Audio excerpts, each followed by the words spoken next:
Nós tivemos mais de 240 pessoas inscritas, né, o que nos deixa muito felizes e também interessados em criar essa parceria entre a universidade e as instituições de acervo, né, especialmente museus, mas também bibliotecas e arquivos, para que a gente possa atuar nesse momento, nesse período, de modo solidário.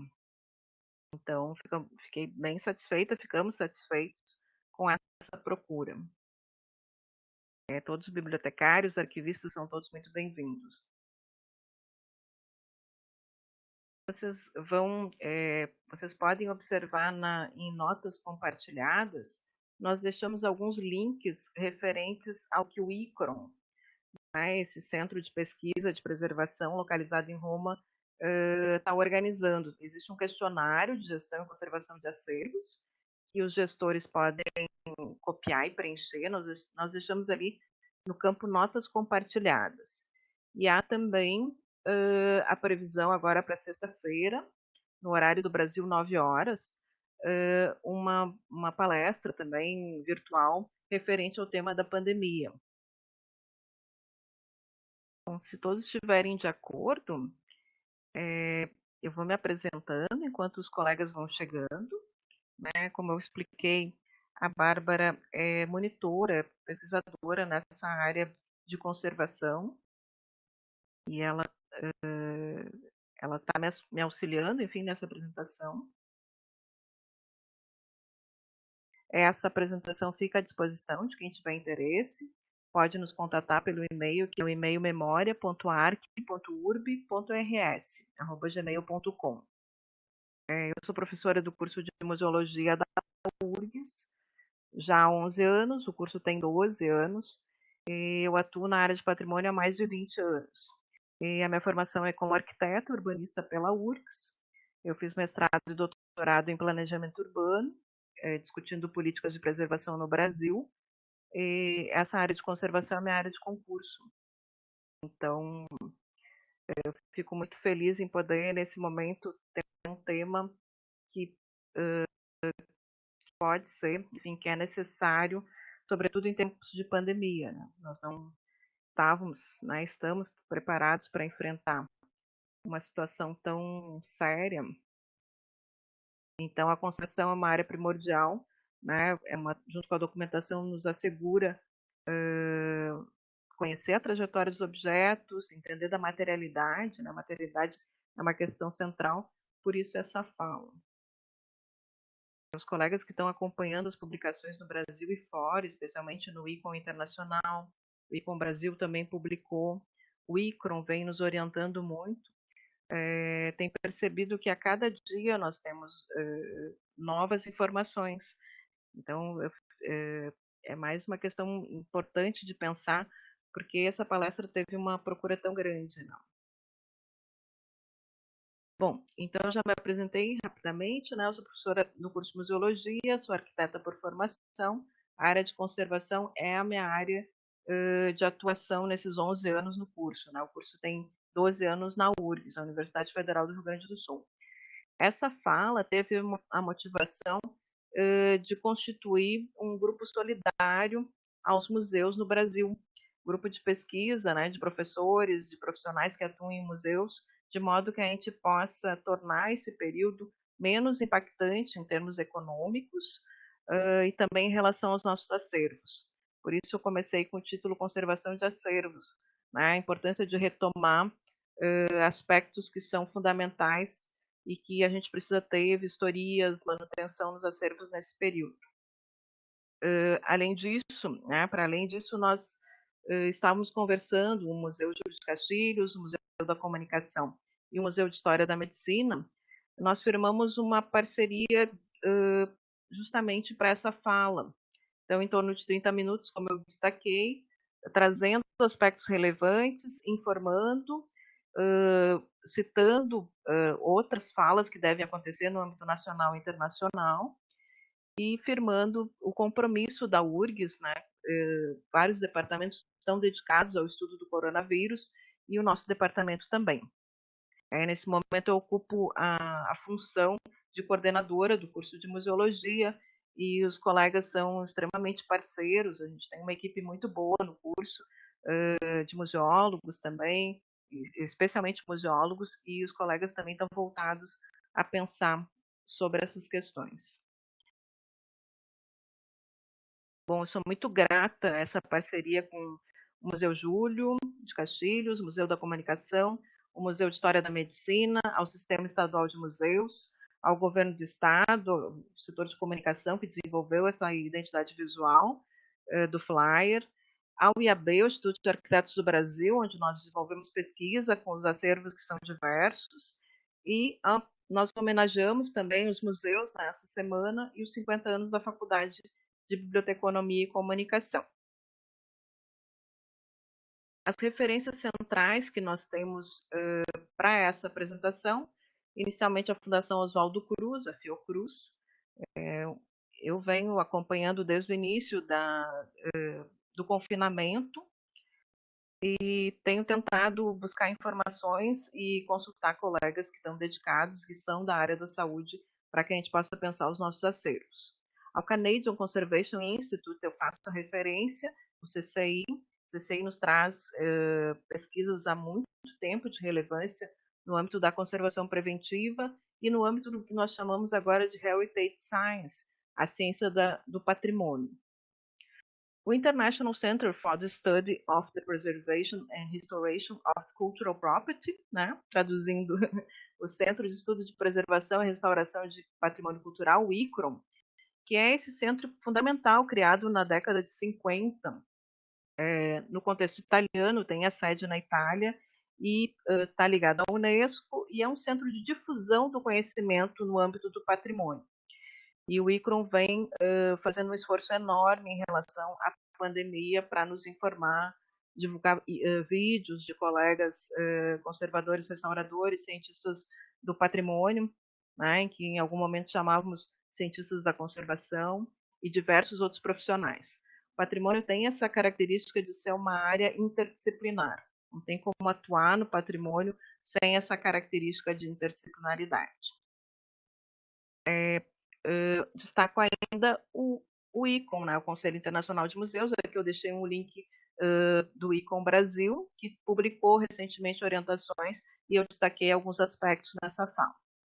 O Laboratório de Ciência da Conservação da Federal de Minas Gerais é uma referência no Brasil e fora. Nós temos colegas da maior relevância que atuam, é um conjunto de professores, pesquisadores, e que criaram em 2015 a Antecipa, a Associação Nacional de Tecnologias da Ciência do Patrimônio.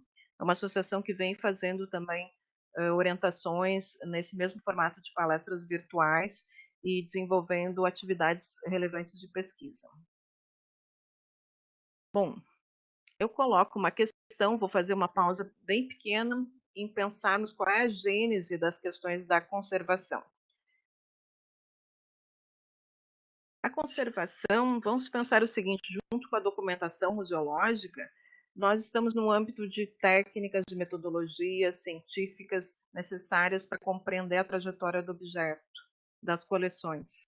Cada objeto tem uma trajetória, tem uma fabricação, percorreu espaços com características diversas, nós vamos falar dos espaços também. Cada coleção, ela precisa ser identificada na sua materialidade, porque isso vai orientar o nosso trabalho de higienização, o nosso trabalho de vistoria, o nosso trabalho de acondicionamento, de armazenamento e de exposição. Não há como falar em conservação sem falar nessa caracterização e compreensão do comportamento dos materiais, né? E aí nós precisamos sim buscar colegas que atuam nessa área de materiais, nessa pesquisa, sobretudo a química, a física, as engenharias, a engenharia de materiais, enfim, diversas áreas que atuam. Quero destacar também na conservação que nós estamos pensando num âmbito ético. Se em 2008 o ICOM publicou a terminologia referente à conservação, em 3 termos, a conservação preventiva, a conservação curativa e a conservação reparadora, ele estava preocupado, sim, em definir atuações, limites de atuação. A conservação preventiva, sim, é nossa de todos que trabalhamos com patrimônio, porém, a conservação curativa e a reparadora ou restauração é própria do conservador-restaurador. Então, essa definição também valoriza o profissional conservador-restaurador que atua nos nossos acervos, é importante que atue, e também destaca posicionamento ético sobre a conservação preventiva. E traz, né, que já vem um período, assim, houve uma mudança de paradigma no século XX em relação ao tratamento preventivo, né, que evita a degradação e que evita todo o desgaste, todo o investimento que a restauração demanda. Então, colocadas essas questões, vamos para a materialidade. Nós temos dois grandes grupos de materiais no âmbito dos acervos, eles têm origem numa definição da química. Os materiais orgânicos, aqui à esquerda, alguns exemplos para nós pensarmos, eles têm uma definição que é importante, a origem vegetal ou animal, e a presença do carbono na sua composição, com um parênteses, um porém que eu vou fazer logo em seguida. À direita, eu coloquei um conjunto de exemplos de materiais inorgânicos.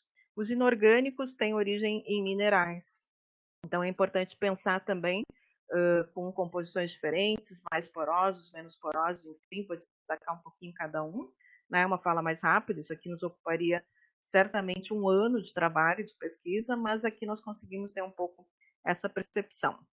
No âmbito orgânico, vamos lembrar alguns compostos chamados de transição, e esse é o porém que eu me comprometi a fazer.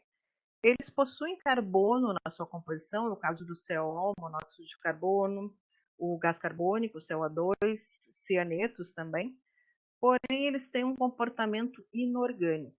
Então esse é um porém, né, para que a gente não finalize, não feche essa fala de que essa definição de orgânicos possuem carbono, inorgânicos não possuem, ponto. Né? Sempre há exceções e cuidados, né, em respeito à área da química, da física, enfim, nessas definições. Os acervos trabalham muito com isso.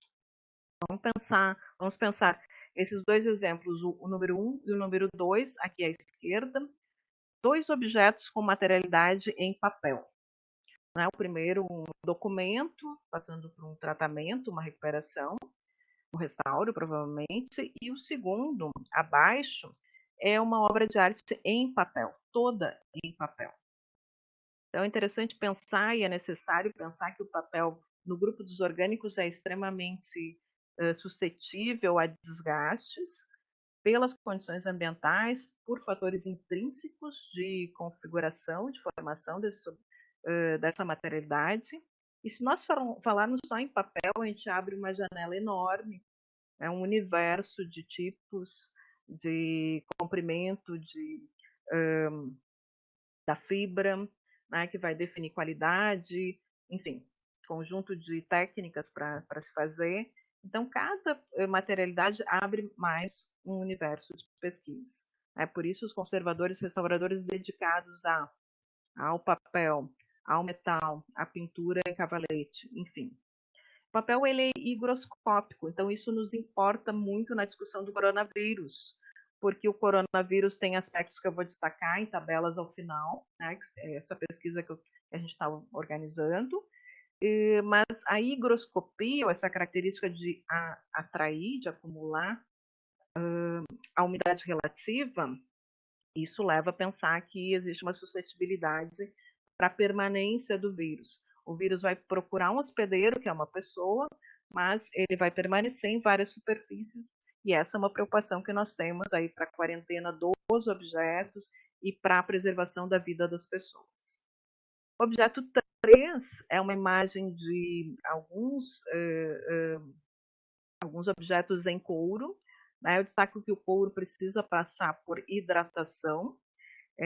Os museus que têm couro, que são dedicados a isso, já têm protocolos de hidratação, mas nesse período de quarentena é importante observar essa manutenção, porque pode existir um processo de descaracterização, de craquelamento, enfim, e a gente precisa estar atento para isso. Na imagem 4, eu trago toda uma sala com madeira, existe uma marchetaria nesse piso impressionantes, os objetos também, os adornos ligados às portas, tem marcos de porta. E a madeira, nessa discussão do coronavírus, ela está colocada como uma materialidade que não suporta o, o álcool. O álcool, por exemplo, em molduras extremamente detalhadas de madeira, ele não deve ser usado. A gente vai falar também o que pode usar, tipo de diluição, mas só para destacar que a madeira, em princípio, ela não suportaria. O cinco têxtil, né, é um exemplo de uma indumentária com muitos adornos, e aí pensar de novo a necessidade dos espaços terem uma ventilação higiênica, que nós chamamos, uma ventilação cruzada, e a possibilidade de reservas técnicas, sobretudo, mas em áreas de exposição também, ter essa possibilidade de abrir janelas, de fazer ventilar. Como fazer? Existe cuidados, né? A gente precisa pensar, não é tão simples abrir uma janela no museu, tem horários, tem protocolos, tem uma série de outros cuidados. Então, em princípio, o têxtil, o tecidos, as indumentárias, elas estariam nessa perspectiva. O número 6 é um leque em plástico. O plástico, ele sugere, aqui um plástico provavelmente um polipropileno, né? Existe um conjunto de polímeros artificiais. Se a gente for pensar essa sacola plástica do supermercado, ela é um polietileno, né? Que também mantém, né? Que há uma permanência do vírus e nós estamos acompanhando essa discussão, essas publicações sobre isso. Então, esse leque eu coloquei para trazer esse exemplo, é um leque que pertence ao acervo do Museu Júlio de Castilhos, né? Ele parece belíssimo pelo trabalho e a necessidade de lembrar isso. Então, deixei aqui também para falar sobre o plástico.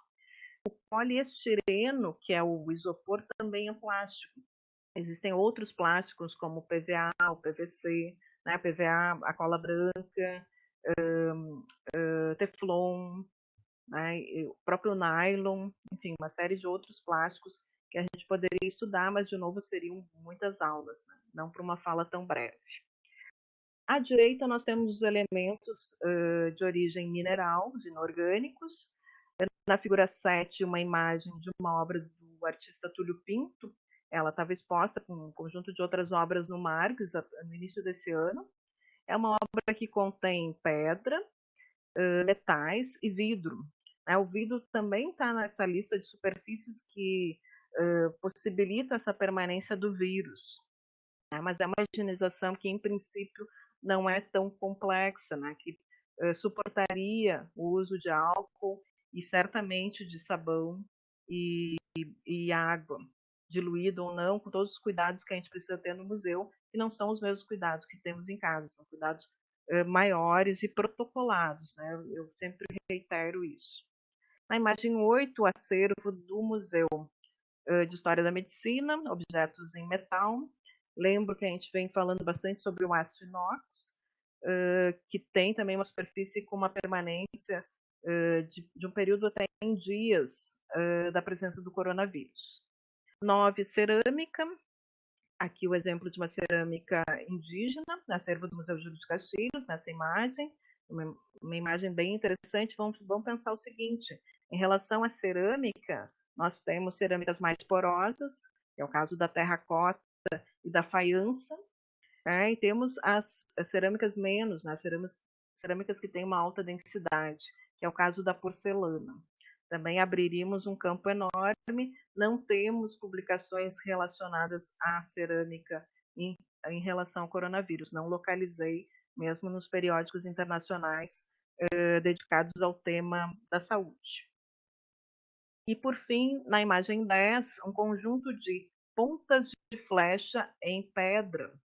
São os líticos. As pedras são objetos bem antigos, e vamos pensar que são mais antigos até que o uso dos metais para a fabricação de objetos, e mais antigos também que a própria cerâmica.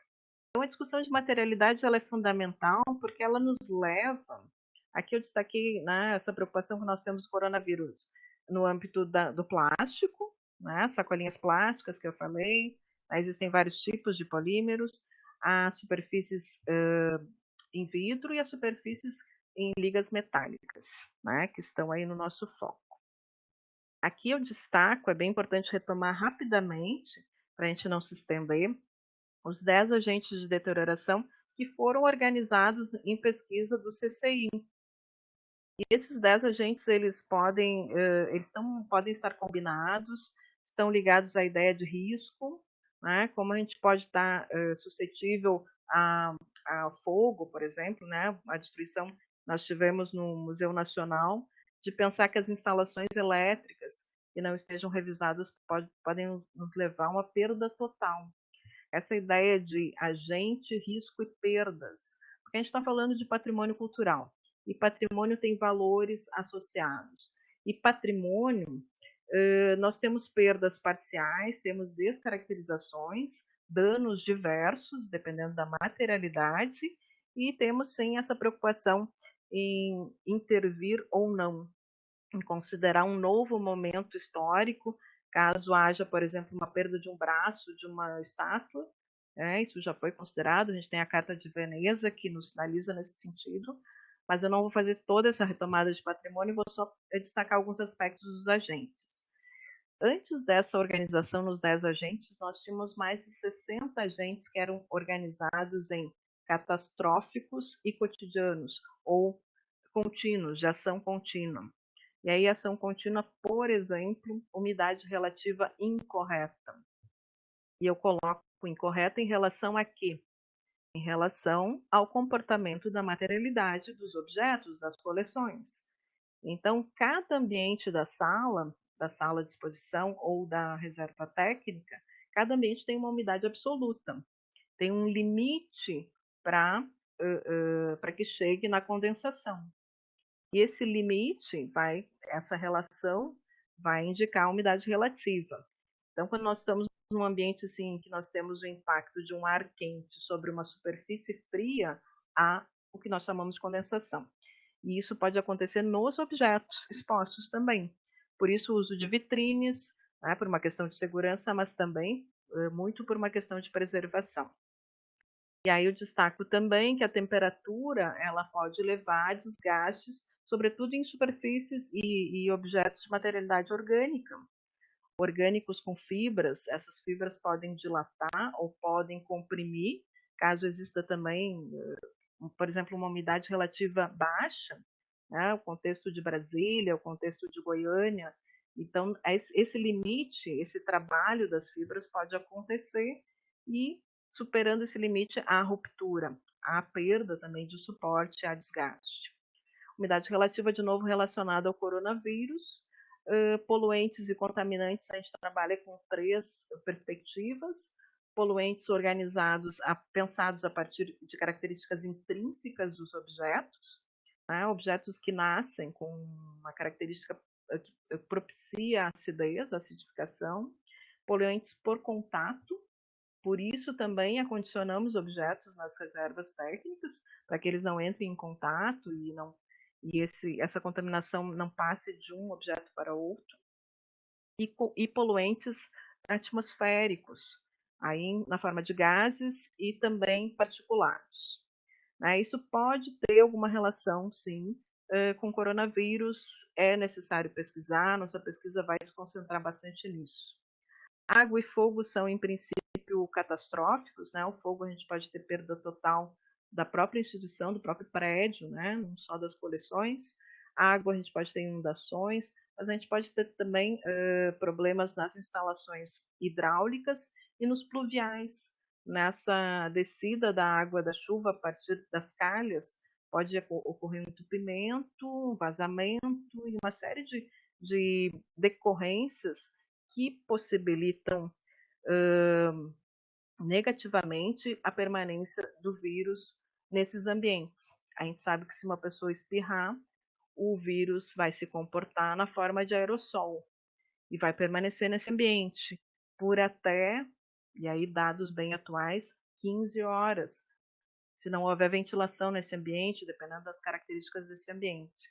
E se houver uma umidade com vazamento e já uma propensão à umidade relativa, a gente pode ter uma permanência maior ou, se o ambiente for mais estável, menor. a gente precisa investir muito em conservação passiva, ou seja, características arquitetônicas que estejam a favor da conservação dos objetos.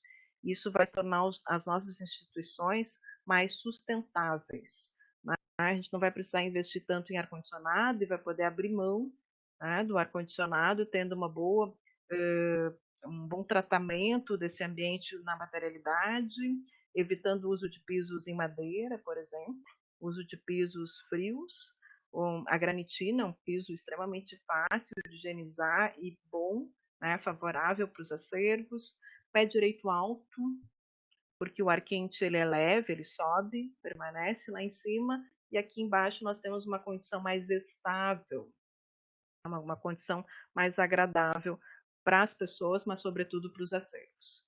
E existem demandas de climatização, por exemplo, ambientes extremamente frios, né, por conta da característica dos objetos.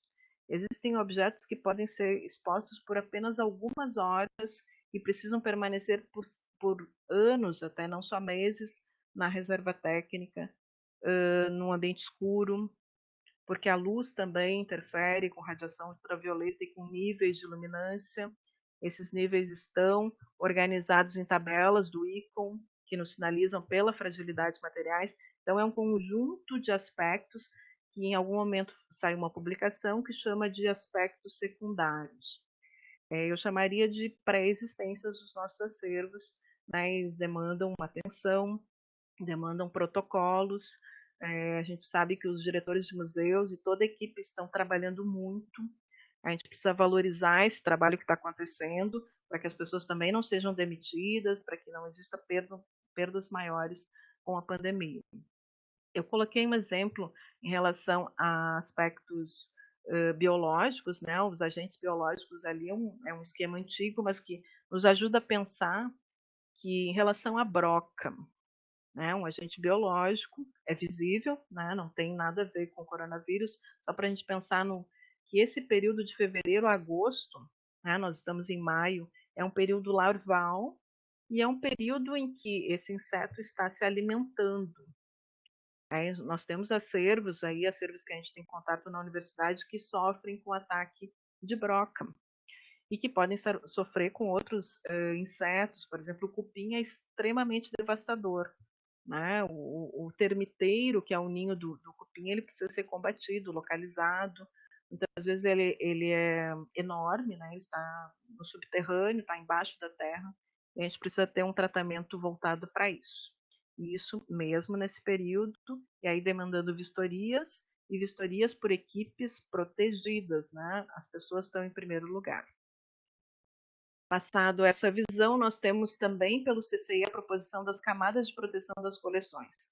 Né? No centro, as coleções, aqui eu destaco, o acondicionamento, né? Que são os invólucros que possibilitam proteger de níveis de luminância, dos poluentes intrínsecos, né? Em relação a outros objetos, nos possibilitam proteger de forças físicas, que é um agente dependendo que depende da fragilidade do objeto, a gente precisa proteger.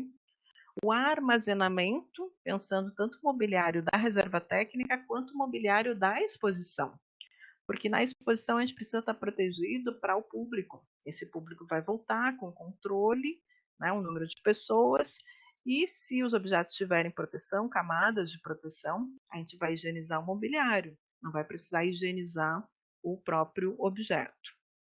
As salas e galerias com essas características de conservação passiva, que é um conceito bem importante e que vale a pena ser investido.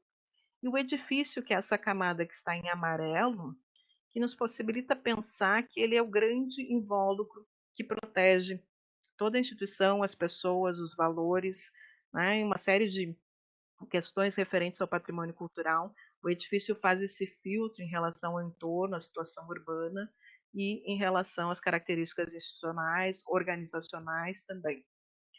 E aí, de novo, deixo destacada a importância de termos um espaço de quarentena nos museus.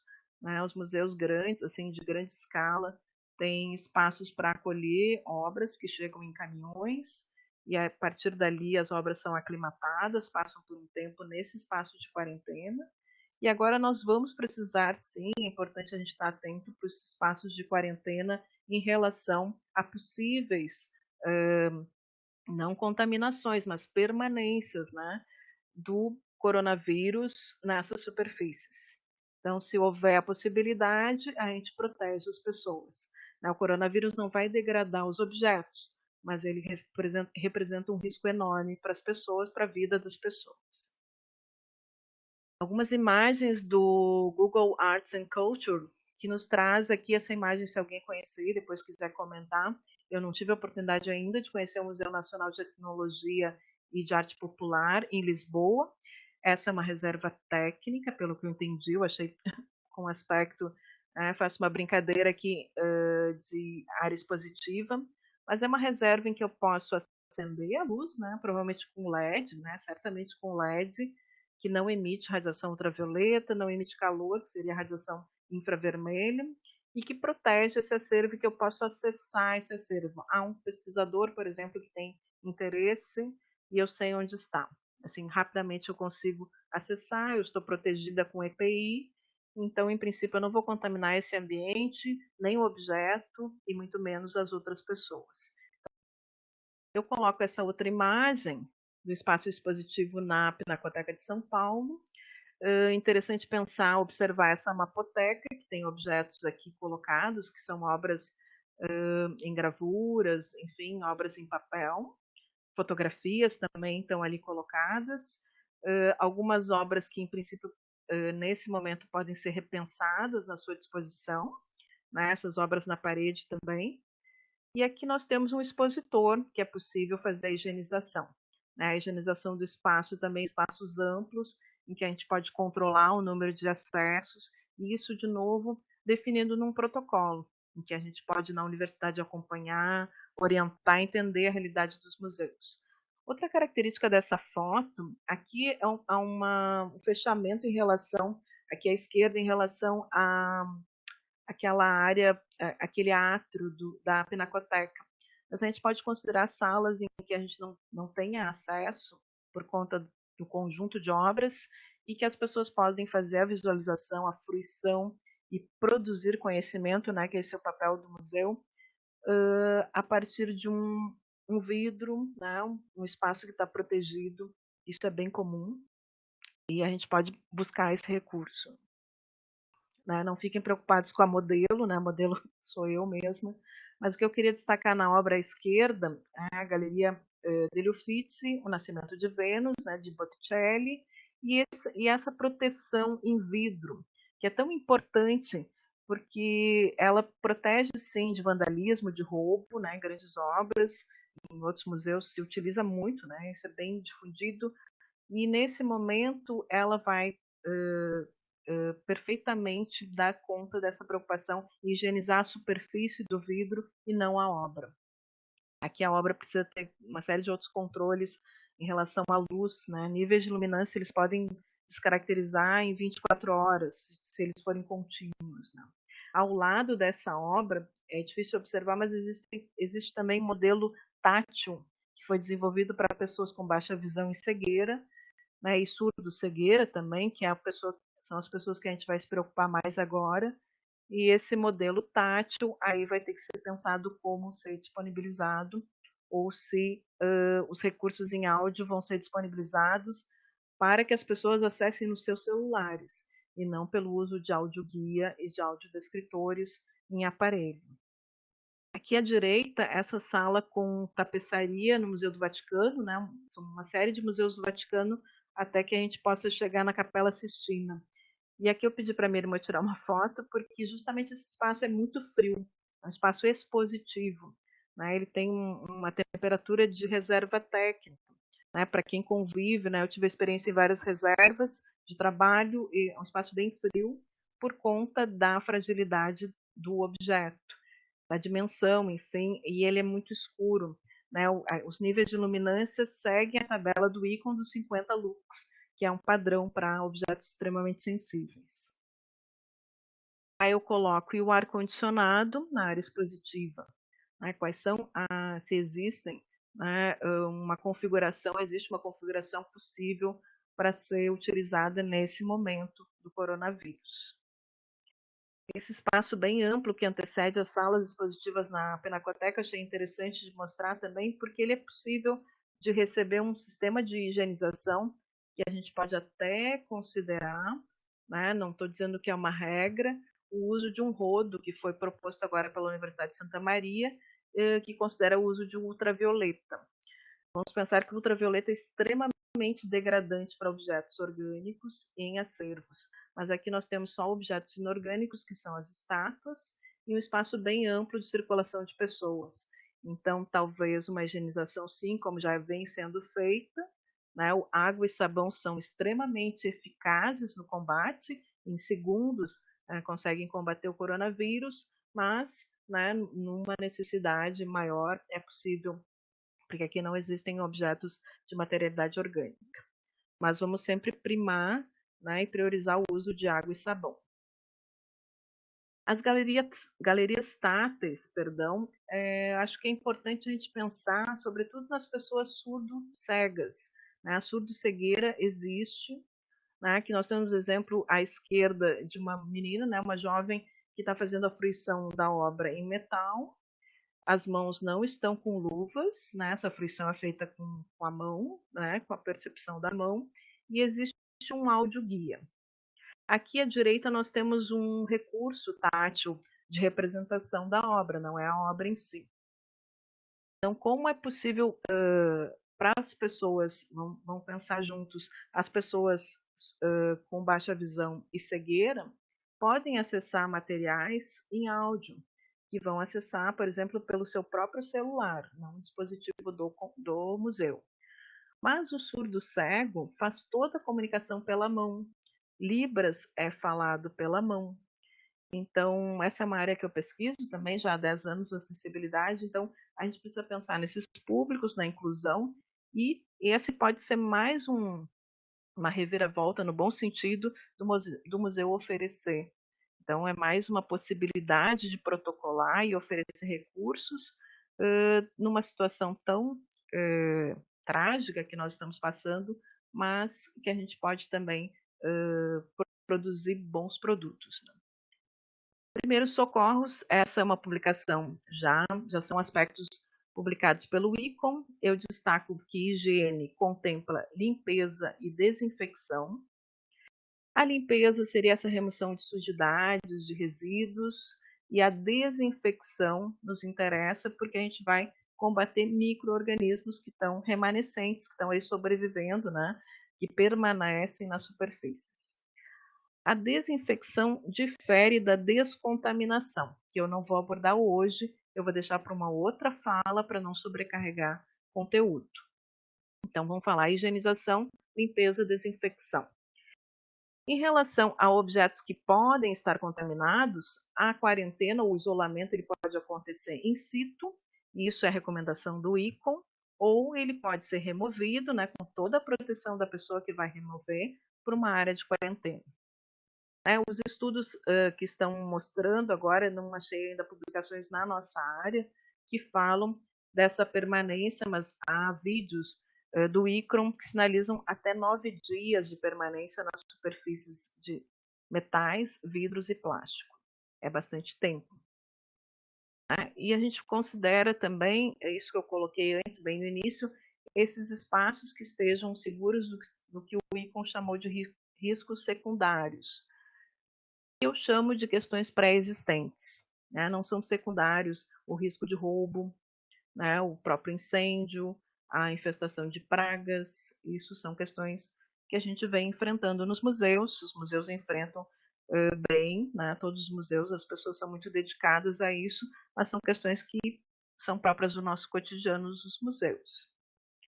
O uso de EPI e de EPC, né? Equipamento de proteção coletiva, pensando incêndio, enfim, saber utilizar isso, a gente não vai entrar hoje, mas a EPI que está colocada em todas as discussões do coronavírus, priorizando não só as luvas, o PFF, que seriam as máscaras com filtros, né, máscaras mais aprimoradas que esse exemplo que eu coloquei aqui. Esses equipamentos estão definidos em norma regulamentadora, NR6, de segurança do trabalho, e o uso de macacão nas reservas técnicas. As reservas técnicas elas já têm essa predisposição para nos contaminar também com outros micro-organismos que afetam o acervo, né? Pensando em fungos, eles têm manifestações diversas em cores, enfim. A gente pode ter protozoários, bactérias também, isso relativos aos objetos. E agora, o coronavírus, né, que é a nossa preocupação com a saúde, então vamos tentar utilizar o macacão, sobretudo para as pessoas que fazem a limpeza do espaço. Essa imagem do Get Images, né, o Get aqui em Moscou, né, tem a informação ali, depois eu passo para vocês essa apresentação. E a funcionária, né, essa senhora, está fazendo a limpeza da superfície, né, do próprio quadro. Né? Então, aqui não tem nenhuma moldura que nos pareça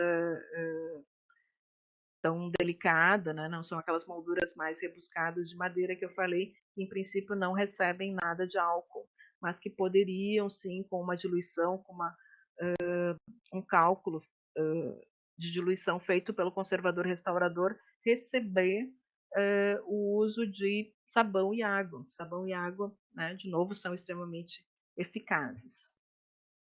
Protocolos do ICON, né, que saíram agora por publicação, duas imagens. À esquerda, o MET, né, o Metropolitan em Nova York. Estou tentando acelerar o tempo, é isso. E aqui uma desinfecção da praça em frente à Catedral de Milão, né? Uma imagem, né? Esse funcionário, essa pessoa bem protegida. E aí eu destaquei alguns aspectos que eu vou falar. Bom, álcool não se deve usar em madeiras, em princípio. Vamos lembrar que o álcool ele é altamente inflamável. Onde nós vamos usar, todo cuidado. As superfícies, vitrines e maçanetas podem ser higienizadas, sim, com álcool, devem ser higienizadas com sabão neutro e água. Respeitar essa relação de limpeza seco e úmido, né? O úmido pode degradar muito também os nossos acervos. Não utilizar esses desinfetantes mais agressivos que a gente usa em casa. Né? Essa é uma orientação que vai aparecer um pouco mais a seguir, um pouco mais adiante na apresentação. Limpeza dos espaços. Né? Se a gente usa a melaleuca para limpeza dos pisos, qual o percentual? Normalmente a gente utiliza compostos que são voláteis. Então vamos permanecer, mas vamos observar a eficácia em relação ao vírus. Provavelmente é eficaz, né? Se tem o álcool e essa característica de ser volátil. E sempre passar pela orientação de um conservador restaurador quando houver essa suspeita de contaminação no objeto. O objeto, em princípio, não vai se degradar, mas ele pode contaminar as pessoas. Essas duas tabelas eu traduzi essa revista, né, The New England Journal of Medicine, uma publicação bem interessante que traz superfícies, né, o metal e o tempo de permanência, né, do coronavírus nessas superfícies. Vocês vão observar que o plástico já sinaliza entre 6 a 9 dias. Pedras e líticos há muita controvérsia, ainda não há uma definição, fala entre 2 a 12. Então é muito grande essa. Né, não existe um parâmetro ainda, então é muito extenso. De 2 a 12 não nos define muito, mas de 6 a 9 o plástico é uma preocupação grande, caso não passe por uma higienização, porque a higienização de sabão e água vai eliminar em segundos o vírus. Essa tabela em azul, né, esse quadro em azul, traz metodologias, a concentração quando nós temos e os materiais que podem receber. Quarentena para objetos pequenos e extremamente frágeis, né, essa orientação inicial. Então, os 9 dias podem ser um parâmetro. Se eles ficarem em quarentena em local arejado, melhor. Né? Em princípio, ficaríamos mais tranquilos com a desinfecção desses objetos. Se nós pensarmos em não utilizar química, melhor ainda. Né? Mantendo apenas o sabão e a água, é uma química, mas é uma química já utilizada nos museus. Sabão líquido neutro, diluído para metais e madeiras, né, e o álcool 70% para metais e pedras, né, essa orientação nesse artigo. Aqui eu trago, já finalizando, uma pesquisa do ICRON, que foi divulgada pela internet, para avaliação de gestão de acervos, sobretudo de arte contemporânea, mas também gestão de conservação também. E eu deixo esse link, já está à disposição, a Bárbara já tinha colocado para nós. E coloco também o ICRON na sexta-feira agora, vai abrir essa palestra interativa também, webinar. E se vocês clicarem aqui, se vocês acessarem o ICRON, nesse tema, reabertura dos espaços, né, patrimônio e pandemias, né, eu coloquei em português aqui, vocês vão localizar sexta-feira, 9 horas no horário brasileiro, né, 14 horas em Roma. Pesquisas que estão sendo feitas na URGS em diversos departamentos, colegas que são fundamentais, né, também para o nosso trabalho em acervos. Então, coloquei aqui. Disponibilizo para vocês também uma notícia do Hospital Universitário de Santa Maria, buscando reesterilização de máscaras, né, aquela máscara com filtro, a N95. E o ciclo que eu havia comentado da Antecipa, essa associação que alguns de nós já participamos, Associação Nacional de Pesquisa em Tecnologia e Ciência do Patrimônio, que faz esse diálogo com áreas das ciências naturais, da química, da biologia, da física e também com as ciências humanas, que são fundamentais no patrimônio. Bom, o que eu tinha de recado era hoje, assim, era esse. Eu sei que não foram todas as pessoas que conseguiram acessar, mas eu espero que eu tenha sido clara.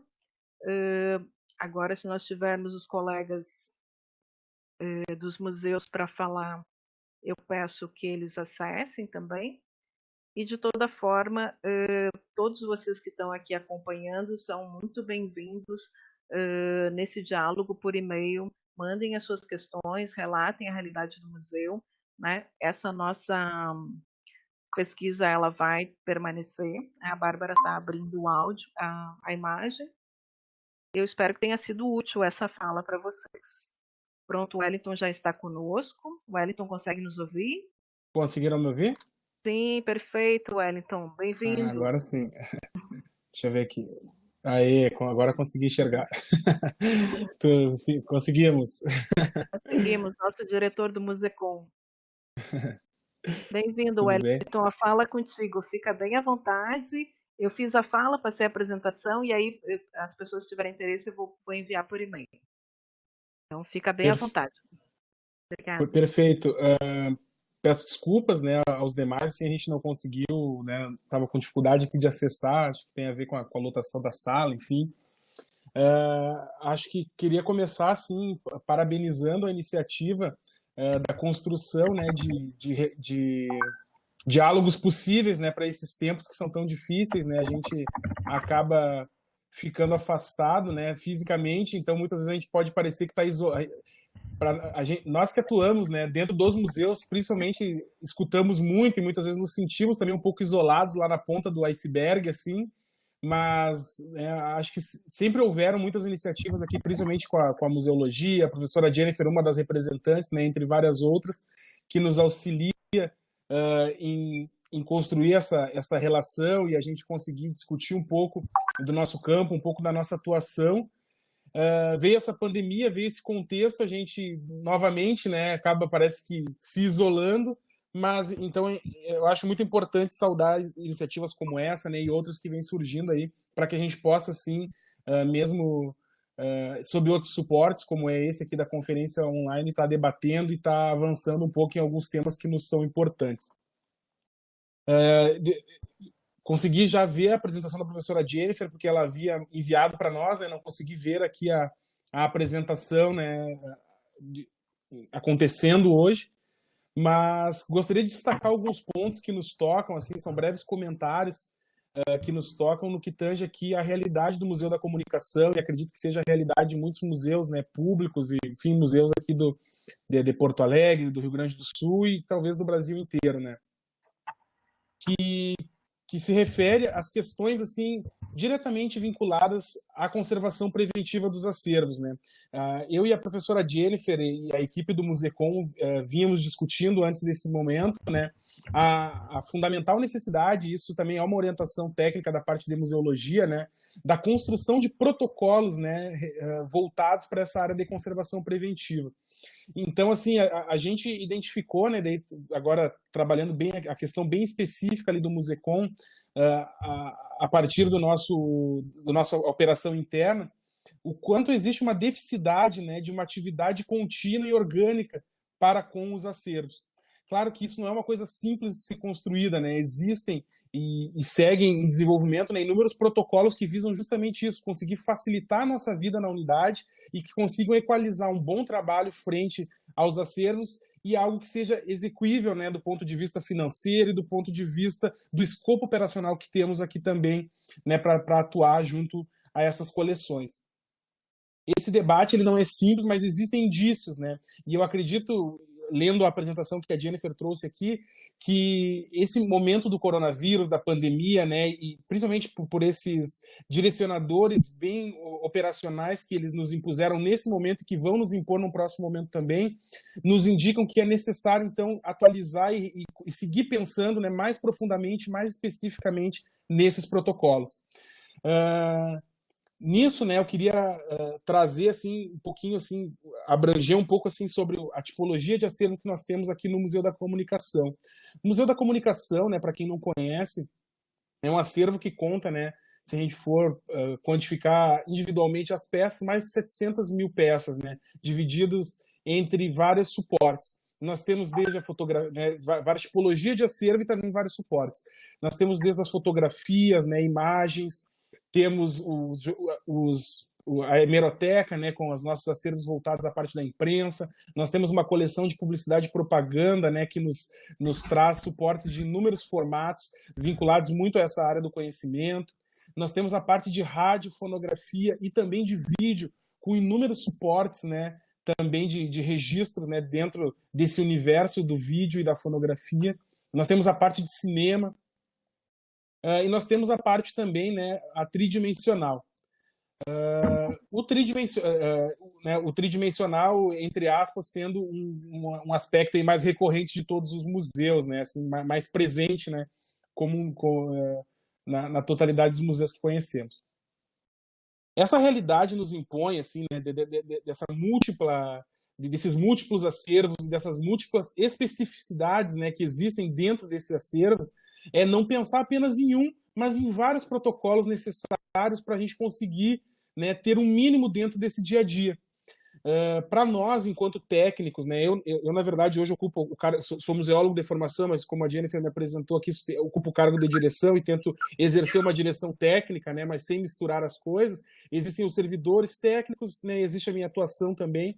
A gente tenta organizar no ponto de vista assim de uma, entre aspas, uma governabilidade, um aspecto de gestão, uma organicidade. Tá dando um retorno aqui no meu áudio, é aqui, será? Opa, agora deu. A gente tenta organizar, então, esses protocolos, está tentando pensar isso através de uma organicidade de ações, onde os próprios servidores consigam depois ter subsídios para seguir aplicando essas estratégias, né, e conseguir com que isso não seja uma ação pontual, né? O que a gente identifica olhando para trás nessas ações que foram desenvolvidas no Musecom e vários outros museus, né, que eu tive a oportunidade de passar e que acho que deve ser a realidade de basicamente, né, muitas pessoas que habitam esse cenário dos museus aqui no Rio Grande do Sul e no Brasil, são ações pontuais, né, onde é feito entre aspas, um salvamento, né, e depois a situação estanca e segue, né, voltando tudo ao normal, sem um protocolo e sem um regimento específico. Então a gente tem tentado buscar tem tentado nos qualificar, né, a professora Jennifer, a gente tem atuado bastante, tem outros profissionais também que a gente tem buscado, profissionais de mercado também, para a gente tentar construir, num primeiro momento, né, um aprimoramento técnico no sentido de justamente identificar, esse foi um processo que já aconteceu, na verdade, né, essas materialidades, no grosso modo, que compõem o nosso acervo, né, essa foi uma grande rodada que aconteceu dentro da Secretaria de Estado da Cultura, através do projeto integrado entre os museus, né, de identificação desses acervos no ponto de vista material, e então a gente começar a fazer algo que dentro da estrutura operacional é fundamental, que é hierarquizar as nossas prioridades, né? Acho que dentro, então, assim, tentando trazer para vocês algo assim que também saia desse âmbito genérico, tentando trabalhar assim a questão específica do Musecom, a gente identifica que um dos nossos, né, dentro de vários problemas que enfrentamos e de várias realidades que temos que construir uma alternativa, nós temos, por exemplo, o acervo de imprensa, né, que é extremamente volumoso e que possui, né, uma demanda absolutamente abrupta de pesquisa em loco, né, desse material. Então a gente tem, né, centenas de pessoas, né, ao ano, aliás, né, de solicitações passam da casa das milhares, assim, né? Mas então de consultas, a gente mapeou no último ano mais de 400 consultas locais a esses acervos, né, que essencialmente são impressos, né, do século XIX e do século XX. Dentro disso, a gente já conseguiu identificar também que, grosso modo, o amplo da pesquisa, ela tem assim um perfil de acessar os jornais assim já da segunda metade do século XX, início do século XXI, e isso para nós é interessante de pensar na perspectiva aqui da conservação, que esses jornais já, por uma questão muito de mercado do jornalismo, já tem também uma materialidade que, embora ele seja mais jovem, ele tem uma materialidade que é muito mais frágil, né, tanto na composição do papel, né, e da proposta mesmo que se teve na hora de construir esses jornais, né, que hoje são nossos acervos. Então a gente tem tentado, né, nos qualificar nesse sentido, e eu acho que essa atualização que foi tratada aqui hoje, trazendo uma perspectiva bem pontual com referente ao Covid-19, referente a essas rotinas, a isso que a gente vai ter que, a gente já está pensando e vai ter que aprofundar mais, nos impõe já um novo desafio, que é de nos qualificarmos, né, com base nisso também, né?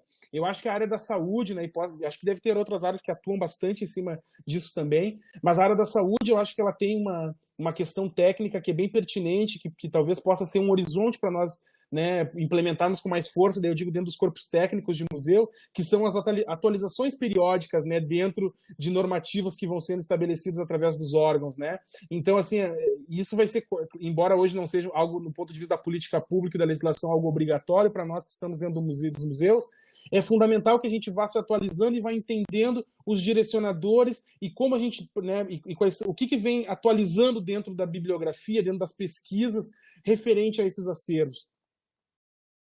Agora, entrando na questão também, né, enfim, tentando vencer um pouco essa questão dos dilemas que a gente enfrenta ali, a gente enxerga muito essa questão do horizonte como algo que a gente tem que se basear. Se a gente for olhar para o que passou, né, e para o déficit que existe, né, o gap que existe desse trabalho a ser feito, né, e não é culpa de fulano, ciclano, beltrano, não é culpa de direção, não é culpa do servidor, na verdade é uma cadeia de elementos, né, que nos colocaram esse gap. Mas a gente, né, no Musecom atualmente trabalhamos com uma política, né, de tentar olhar para frente e olhar o horizonte. Com base no olhar o horizonte, a gente disparou, né, e eu acho que é importante fazer essa menção aqui para... É importante fazer essa menção aqui para vocês entenderem um pouco também o que a gente tem feito ali, né, no aspecto assim, de compromisso com toda a comunidade museológica, com todos os públicos do museu, né? A gente instaurou, tanto no museu quanto na secretaria, um grupo de trabalho, né, entre as instituições, daí no caso do museu, um grupo de trabalho interno para tentar entender como a gente iria operar, já está operando, né, e revendo então esses protocolos mínimos para um próximo momento. É fundamental que a gente destaque nesse momento, né, no agora, nesses... O primeiro decreto foi ali do dia 17 de março, se eu não me engano. Isso foi do 17 de março, né, se não me falha a memória, o primeiro decreto que efetivamente interrompemos, né, e começamos a operar através de teletrabalho. O incansável, né, compromisso e atuação de profissionais que, né, por motivo, né, de estrutura burocrática, jurídica e também de necessidade, seguiram atuando lá no museu, que são as equipes de vigilância e serviços gerais, né? Óbvio que houve uma escala, houve toda uma preparação para que isso acontecesse, e houve também um repasse, uma conversa com esses profissionais da nossa parte, enquanto direção, enquanto técnicos, para entender as rotinas mínimas, daí agora ainda não falando especificamente de reservas técnicas, além das rotinas que já existiam, né, de que eram fundamentais que fossem colocadas, que vão de encontro à biossegurança desses profissionais e também à segurança desses acervos. Então a gente fez uma primeira rodada tentando nos preparar nesse sentido, né?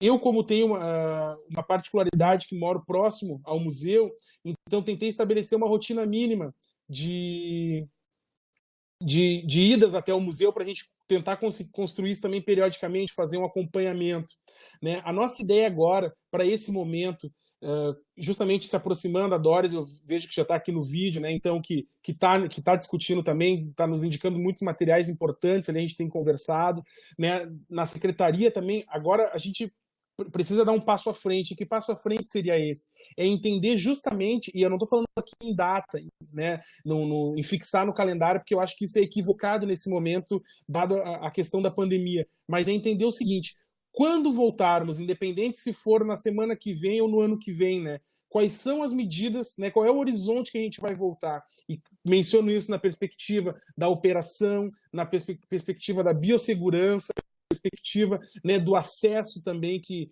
está nos sendo demandado por parte da sociedade, principalmente, né, citando o caso do Musecom, na parte da pesquisa histórica. Então a gente tem debatido isso, tem utilizado esses materiais do ICOM, tá utilizando, né, passa a utilizar também esse conteúdo que a Jennifer nos disponibilizou para a gente conseguir tentar vislumbrar um caminho possível, né? Eu acho que na unidade, ali na ponta, como eu já mencionei anteriormente, para nós é muito difícil, porque às vezes a gente fica descolado do que está sendo pensado para o que está sendo feito. Então é a gente tentar aproximar as pontas. Claro que é muito difícil a gente acreditar numa perspectiva do que seja pensado pela academia, seja pensado pelos institutos de ponta no que tange a conservação preventiva e até a reparadora no mundo, né, já vão ser aplicados no primeiro momento dentro da unidade, né, aqui. Mas é importante que a gente faça esse exercício de conversar e de buscar essa aproximação e até forçar essa aproximação na medida do que for possível, né, para que aí a gente consiga minimamente ter alguns resultados que, assim, pode parecer um mínimo dentro de um horizonte tão vasto, mas que para os nossos acervos aqui, para a hemeroteca do Musecom, para os filmes do Musecom, né, para as betacams, para o tridimensional, para os cartazes lá da publicidade e propaganda, são pequenas ações que representam para nós, né, ações providenciais para que a gente consiga garantir por mais uma década, 2 décadas, né, centenas de anos a vida de um acervo. De maneira geral, o que eu queria trazer eram essas questões, assim, né?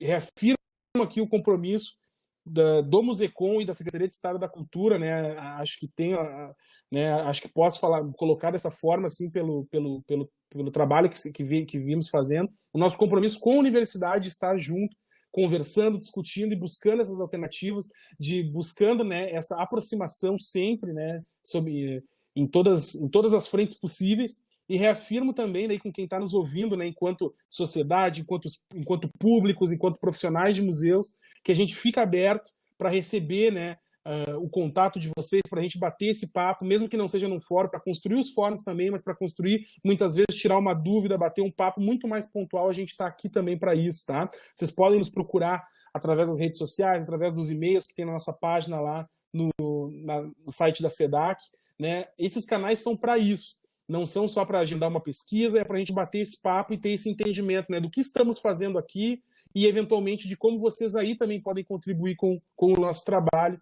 né, seja no âmbito individual, seja no âmbito coletivo, tá bom?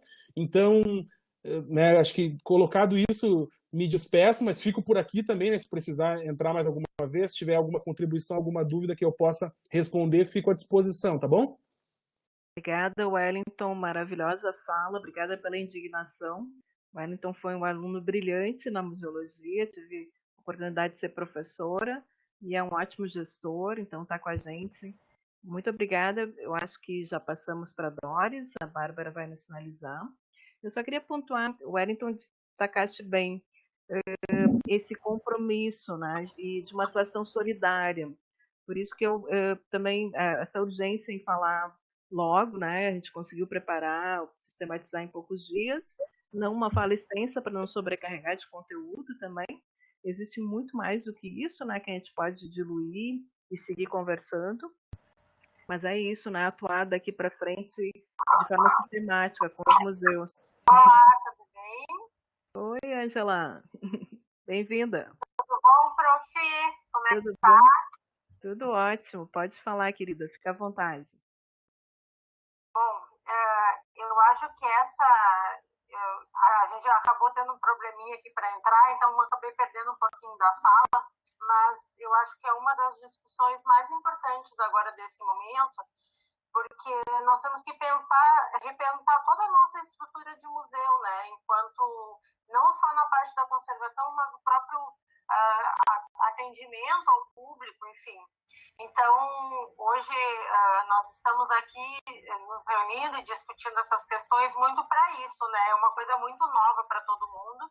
E eu acho que o que o Wellington falou agora há pouco, da possibilidade da gente construir esse conhecimento, que vai ser construído junto, é uma coisa completamente nova e a gente precisa, enquanto gestores, enquanto universidade, nos unirmos e discutirmos essas questões, né? A gente já tem algumas deliberações com relação ao museu nessa questão da pandemia, e sempre, claro, né, a gente preza muito pelo nosso acervo, mas a gente preza principalmente pela vida de quem trabalha na instituição e das visitas. Então, nós criamos alguns protocolos já. O MUM hoje ainda encontra-se fechado. Nós estamos todos com trabalho home office. Estamos produzindo principalmente a estrutura que conseguiu com que a gente conseguisse liberar muitos dos nossos arquivos para trabalho, enfim. Mas a gente sabe que essa volta ela vai ocorrer provavelmente em breve, e a gente precisa pensar como receber esse público e como receber principalmente esses novos acervos e trabalhar com os acervos que estão no museu, né? Então, a gente já definiu algumas questões, por exemplo, o uso da máscara, né, essencial dentro do acervo. Se está trabalhando sozinho, se está trabalhando com pessoa, a gente buscou uma separação entre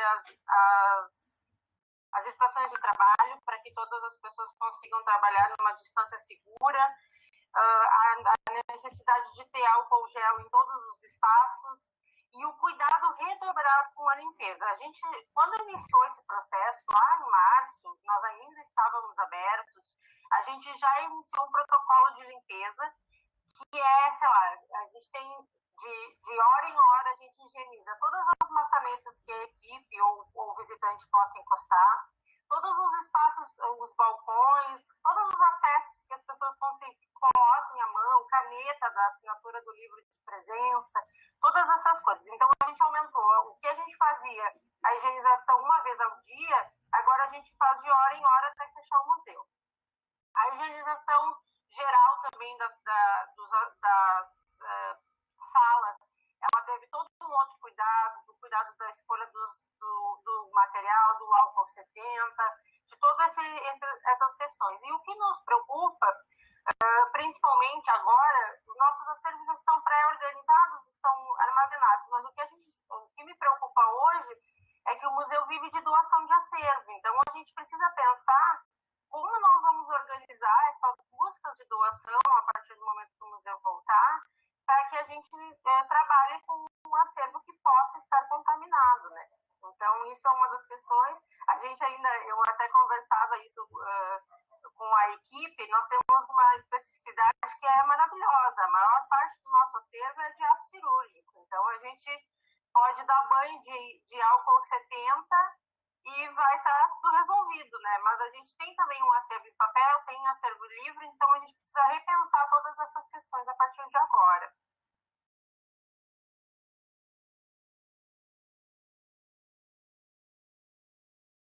Tem toda a razão. Angela, não sei, tu queres complementar mais alguma coisa? Não, eu acho que a gente pode ir conversando, Dadi. Tá, não, maravilha. A gente vocês têm um acervo, além de estar muito bem organizado, reserva ser exemplar mesmo, essa facilidade, né, essa possibilidade de higienizar com álcool gel um álcool 70 com etanol, enfim. Então, e obrigada pela parceria, desculpa, assim, a superlotação, né? Todo mundo está sedento, né, para discutir isso. E como reabrir, eu fico destacando, eu acho que a Bárbara vai tentar conectar a Doris, mas eu queria destacar o descarte da máscara também. Né? Não é só utilizar a máscara, mas se o descarte for feito no museu, a gente tem que ter um lugar específico, uma orientação. Então, sinalizar, né, em que momento e como isso vai acontecer, ter os saquinhos para proteger, para que nenhuma outra pessoa entre em contato se tiver uma contaminação e possa ser contaminada. Com todas essas preocupações. Agora, Bárbara, se ela... Tá, diga lá. Não, isso a gente já pensou também, a gente tem todo um protocolo para eliminação da máscara, a gente já tinha um material separado, né? Mas agora a gente tem 2 sacos plásticos, a gente ainda acaba descartando no lixo de banheiro, enfim, né?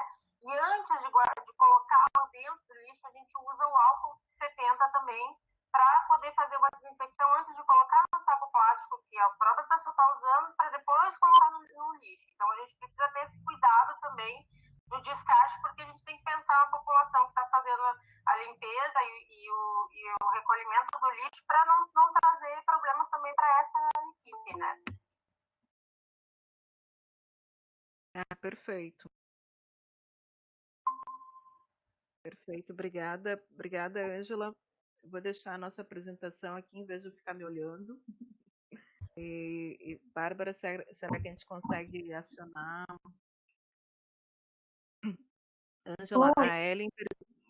Oi, só uma coisinha assim, só para a Ângela, não sei se a Ângela ainda está por aí. A Ellen pergunta se é possível compartilhar algum protocolo de limpeza do mundo, se está disponível. Eu tenho uma sugestão, assim, Ellen, cada museu desenvolve o seu, assim. A gente parte dos princípios, mas a gente precisa entender a realidade de vocês de higienização dos espaços e dos acervos. Então, essa é uma sugestão que eu dou. Não sei se a Ângela quer complementar, comentar alguma questão. Não, eu acho que é isso mesmo, Jennifer. A gente fez isso. Com relação às questões que o Icon nos indicou, né? E a gente vai aprendendo, porque é uma situação completamente nova. Então, a gente vai ter que aprimorar aos poucos e nos auxiliar nesse processo, os pesquisadores, os gestores, para que a gente consiga construir esse protocolo mais geral que vai ser construído ao longo do processo mesmo, né? Isso, perfeito. Então, a Ellen colocou aqui, Ellen fica à disposição também para a gente ver a realidade de vocês e pensar a partir dos princípios, né? Entender qual é a materialidade que vocês têm. Tá? Eu vou tentar disponibilizar, assim, Edna, essa fala pelo YouTube. Pode ter certeza que eu e a Bárbara, maravilhosa, minha bolsista, porque ela é super dedicada, a gente vai tentar disponibilizar. Fica à vontade, Doris, diretora do Museu Júlio de Castilhos, museóloga, mestrando em museologia. Então, fica à vontade, Doris. Boa tarde a todas e a todos. Ressalvado aí os problemas técnicos, mas que se dão por um motivo muito bacana, excesso de participação na plataforma. Eu quero começar fazendo algumas considerações. Eu também tomei contato com o material que a Jennifer apresentou, expôs e comentou. Então, estamos todos alinhados com as preocupações manifestadas por ela e com as orientações. Eu, como museóloga, primeiramente, mas como diretora do Museu Júlio de Castilhos nesse momento, tenho preocupações em 2 sentidos, quer dizer, em 3, né? Primeiramente com as pessoas, em segundo lugar, a preocupação com o acervo e com a sua conservação, né? E daí a necessidade de estabeleçamos bons protocolos de manejo do acervo. E uma terceira, que também é uma preocupação que devem ter os gestores e as equipes que vão atuar na conservação de muitos museus, que diz respeito aos prédios históricos. No Museu Júlio de Castilhos, nós temos pinturas murais em um dos prédios. Outros espaços de memória, outros espaços que estão neste momento fechados, ar-condicionado, que na sequência vão abrir ao público, tem também esses elementos decorativos, tem escadarias, enfim, tem uma série de elementos da edificação, do patrimônio edificado que abriram a ciência também precisam. Então, nesse sentido, para além do acervo, a higienização das salas, a higienização dos espaços, também é uma necessidade de que tenhamos preocupação, a fim de que não salvemos o acervo e coloquemos em risco também esse outro patrimônio edificado, esse conjunto de elementos decorativos que integram os espaços dos museus. Uma outra questão que também deve ser objeto das nossas preocupações nesse momento seguinte de reabertura, quando ela vir a ocorrer, é com relação ao hábito das pessoas, e o hábito de modo geral, né? Uma série de estudos científicos apontam a nossa necessidade do toque. Todos nós, quando vamos numa loja e se vamos comprar uma blusa, ninguém compra a blusa sem tocá-la, né? Então, a gente tem essa tendência de tocar, de ir primeiro com a mão, enfim. E por mais que a gente estabeleça a orientação aos nossos visitantes de não tocar nas peças, nesse momento, o não tocar nas peças, o não tocar no corrimão, que muitas vezes é a segurança de uma pessoa com a mobilidade reduzida, é uma outra preocupação, né? Talvez essa questão do não toque nas peças, a gente acabe instituindo nesse momento de pandemia uma cultura de nos eximirmos do toque que pode ser que permaneça depois. De todo modo, é uma preocupação grande que devemos ter com relação aos aspectos mesmo da conservação de carga de acervo. Então, essa atitude de hábito é uma coisa que terá que ser trabalhada com o visitante, mas no primeiro momento tem que ser muito aceitada, muito acordada,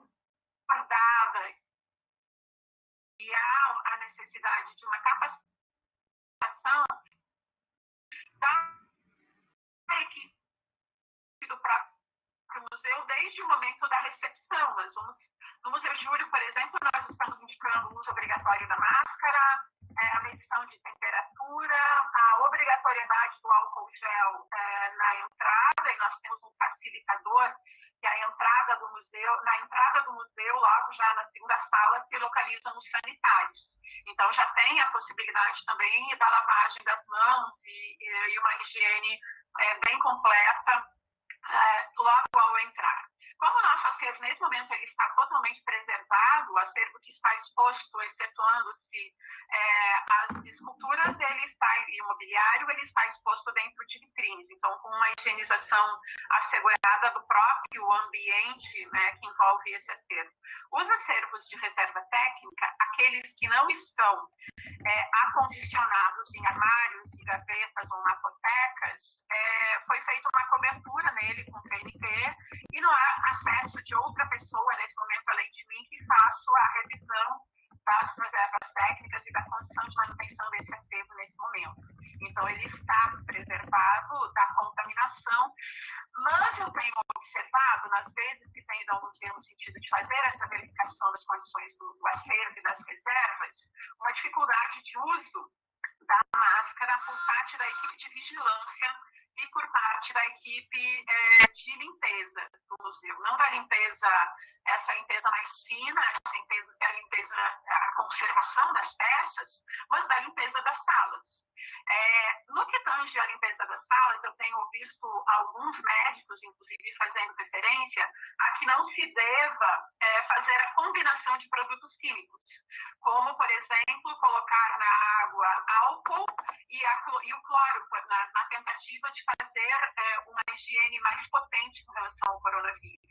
Então, é fundamental que se opte por um ou outro produto na hora da higienização, até porque essa combinação acaba fazendo uma emissão de gases que tanto será nocivo às pessoas, quanto será nocivo também ao acervo, essa dissipação, e vai circular, especialmente nas camadas históricas, no acervo em papel. Então, uma preocupação bem grande de que a conduta, né, esse nosso retorno da pandemia, seja uma conduta muito pautada também na cautela e no conhecimento técnico. Não, eu achei muito importante importante que a Doris falou, e lembrei de uma questão que ela também que perpassa a questão dos museus, e muito com o trabalho da Prof. Jennifer e o trabalho da própria Doris, né? O ano de 2017 nós pensamos uma exposição acessível, né? E pela primeira vez, então, nós tínhamos peças táteis no museu, que eram peças que a gente tinha em duplicidade no acervo, e a gente, então, possibilitou que ficasse à disposição de todos os visitantes. Isso foi uma das questões que a gente reviu no primeiro momento ainda, porque apesar dessas peças escolhidas serem de fácil higienização, elas são muito propícias a todo mundo tocar. E a gente tem, por exemplo, um espelho de cabeça, então as pessoas colocam na cabeça, aproximam do rosto. Nós tínhamos uma máscara de ombrendane, por mais que nós explicássemos para não fazer isso, as pessoas elas tinham a curiosidade de ver como é que a máscara encaixava, enfim, então tinha essa preocupação.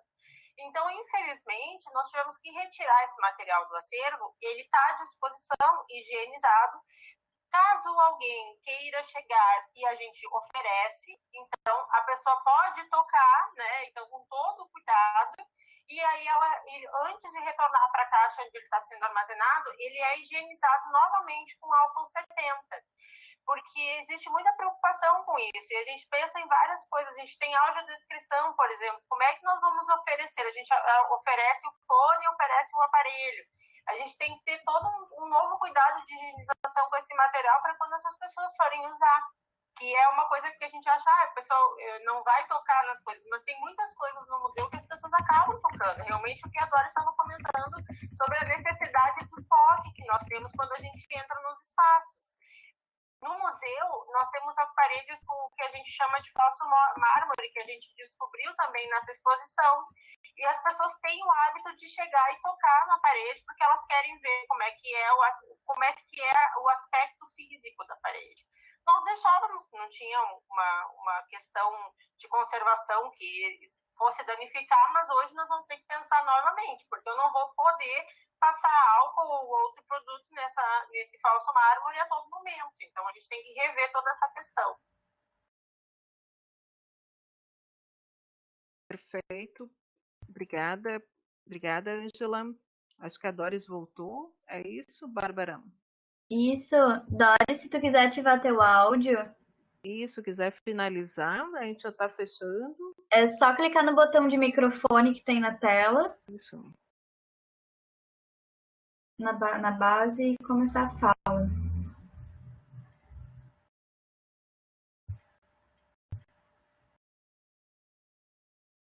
Tá.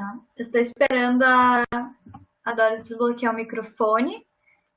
Gente, foi uma gambiarra digital. Eu estou compartilhando o áudio delas do Google Meet. Então, vocês escutam o som do meu microfone aqui no EmiConf. Enfim, foi a maneira que eu encontrei. Bom, até que ela acesse, eu só queria destacar o uso. Por que água e sabão é tão eficaz? As informações que a gente tem dos colegas da área médica é que o coronavírus ele está encapsulado em gordura, né? Lipídio é gordura. Então, em segundos, o sabão ele consegue destruir, né, o coronavírus. Ó, acho que a Doris está entrando aí, Bárbara? Isso, a Doris voltou. Tá, perfeito. Então ela finaliza. Voltei. Estamos no eterno cai e volta. Então, acerca dessa questão do uso da água e sabão, é importante ressaltar que eu tenho observado um conjunto de pessoas que parece que tudo virou álcool gel ou álcool líquido 70, que é altamente prejudicial a determinados tipos de peças, enfim, e algumas ações com uso muito continuado também. Então, divulgar essa importância, o efeito da água e sabão, tá? É algo importante também, porque, na verdade, nós vamos ter que nos dar conta que o nosso trabalho no retorno às atividades, para além do trabalho com o acervo, será mesmo o trabalho de conscientização das pessoas no que concerne aos processos de contaminação de modo geral, né? As nossas instituições disponibilizam os sanitários a todas as pessoas, enfim, Então, por exemplo, no caso dos sanitários no Museu Júlio, nós não fazíamos a higienização dos azulejos da parede com frequência, assim, todo santo dia, 2, 3 vezes por dia. Esta agora é uma orientação. O serviço de limpeza passa a higienizar, inclusive, os azulejos do sanitário, em que pese o pessoal que hoje está fazendo a segurança e a equipe de limpeza estejam orientados ao uso da máscara em tempo integral nas suas atividades, é importante que essa higienização ela se dê. Aquilo que era feito uma vez por semana, agora terá que ser feito pelo menos a cada 3 horas, né, do ponto de vista de fazer uma higienização completa, enfim.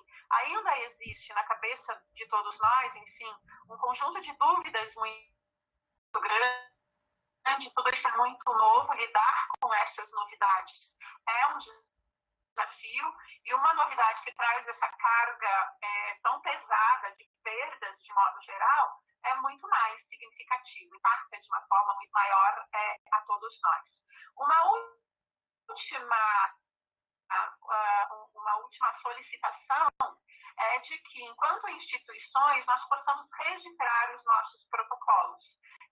Vá-se fazendo um estudo daquilo que funciona, fazendo anotações, diários de campo mesmo, né, diários de bordo dessa pilotagem aí das nossas reaberturas em um futuro, espera-se próximo, porque essa reabertura, no caso do Rio Grande do Sul e dos museus do Estado, eles retomarão quando Porto Alegre e as cidades que têm museus do Estado tiverem bandeira amarela. Então, reabrir o museu significa também o arrefecimento dessa pandemia tão destruidora. Então, será uma boa notícia. Mas é importante que possamos fazer uma boa documentação daquilo que funcionou, mas também daquilo que não funcionou nesse momento, a fim de que a gente tenha isso enquanto documentação, né? Do ponto de vista de atestar os nossos procedimentos, o que deu certo, o que não deu. Avaliações desse processo são coisas importantes também, porque escrevendo a história agora que nós poderemos nos resguardar no momento futuro. Então, isso é muito importante.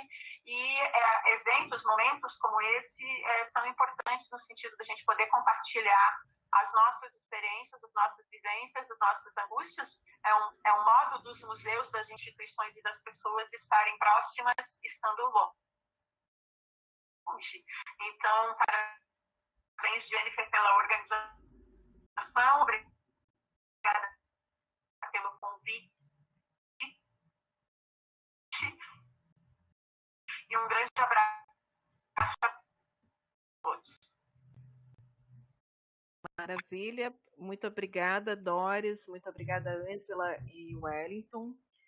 Falas excelentes, esse depoimento é realmente registrar esses protocolos, lembrar da especificidade de cada instituição, né, de cada acervo, e por isso que a gente está à disposição nesse e-mail.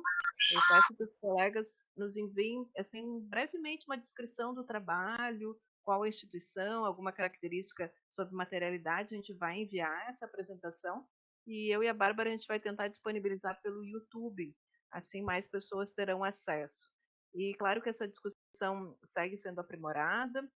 Se a gente tiver agora alguns equívocos, eles são por conta desse momento inicial, né? Mas a universidade está muito dedicada e um trabalho de sistematização e um trabalho de compromisso com a sociedade, né? Então a gente ocupa todos os nossos horários e é um trabalho voluntário, né? Não tem nenhum adicional em relação a isso.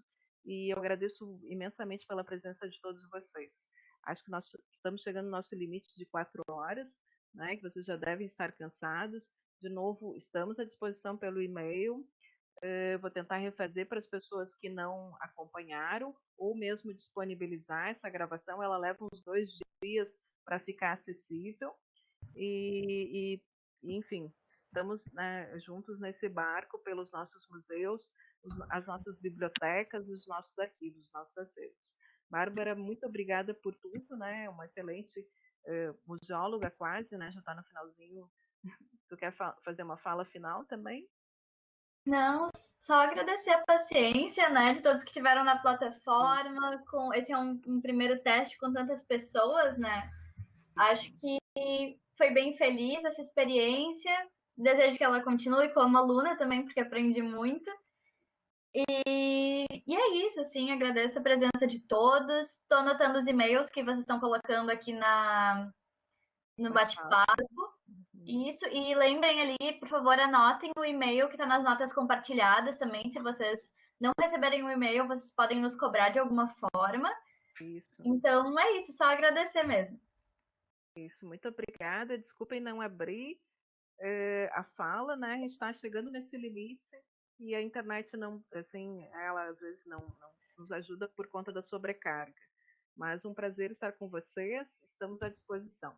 E uma boa tarde e vamos seguir nessa luta, né? Não é um momento fácil, né? A gente tem vários outros problemas em andamento, mas estamos nessa parceria, contem conosco, o curso de Museologia da URGS, né? E os nossos museus parceiros, Sistema Estadual de Museus. Obrigada, gente. Boa tarde. Descansem. Ou trabalhem, né? Sigam nos seus trabalhos.